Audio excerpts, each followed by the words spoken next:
Hello people of the verse and welcome to the channel. It's the Eradicator, and in this video we will talk about the day of the Vara, which is pretty much the equivalent of Halloween in Star Citizen. Now, why do we have this video? We have this video because, well, every year Star Citizen likes to have different events, sometimes on Spectrum, sometimes in-game, when it comes to the various events, the various festivals that happen around the verse, right? Talk about St. Patrick's Day, which is Stella Fortuna, or Christmas, or even Chinese New Year, right? All of that eventually ends up being in the verse or on RSI on some sort of capacity. And the same goes, obviously, for Halloween.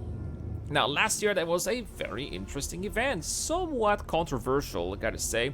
And basically, all you had to do was to kill 50 players in order to get a reward, and that reward was a Vandal mask. That, quite frankly, I mean, I called it when this was happening. I said, guys, it's no big deal, no one is ever gonna wear that mask, and it's basically true. And then there's gonna be someone in the comments say, hey Rad, I wear that mask all the time. Yeah, but most people do not wear it all the time, right?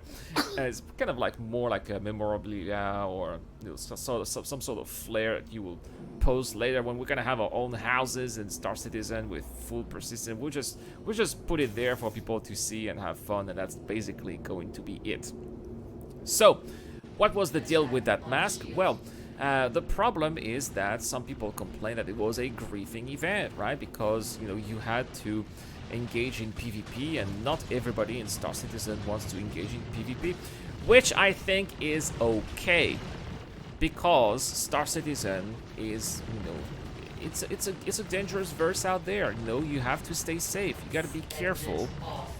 You have to be careful with what you're doing in the verse. You have to be prepared for any type of encounters. If you want to have a PvP slider, go play Elite Dangerous. That's not what Star Citizen is about.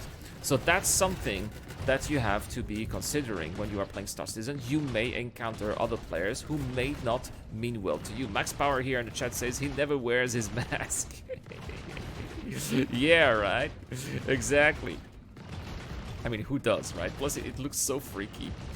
Anyway, so the point is that those events are no big deal. And if you don't want to be participating, well, that's okay. Just don't do it. Nobody is forcing you to. Now, people are gonna say, but Irad, if it's a PvP and I don't want to go in PvP, it's going to force me to have some PvP interaction. Yeah, that's true. That's why it's better to travel in groups, travel with other people.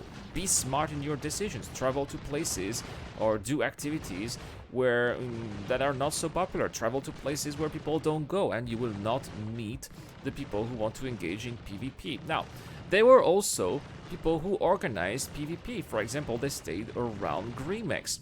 And Grimex has always been a place traditionally where people do have duels and just, you know, ship-to-ship combat action, right? So they were just over there organizing fights, and, you know, they were just killing each other, saying GG to whoever the winner was, and that's basically how it ended up. And I think that is fair, you know, because these were usually fair fights, and people were having a lot of fun.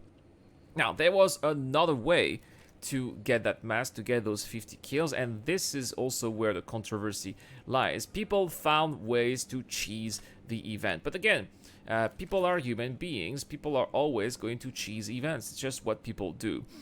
And what people did is they just went into the verse and went into very large orgs or very large groups, and they just lined up to be killed, and while somebody was racking all the kills in the 1, 2, 3, 4, 5, all the way until 50 kills, and then they would respawn in a Karak, which they had brought, and everybody would respawn in that Karak and line up again until it would be their turn, and that's how they got the mask.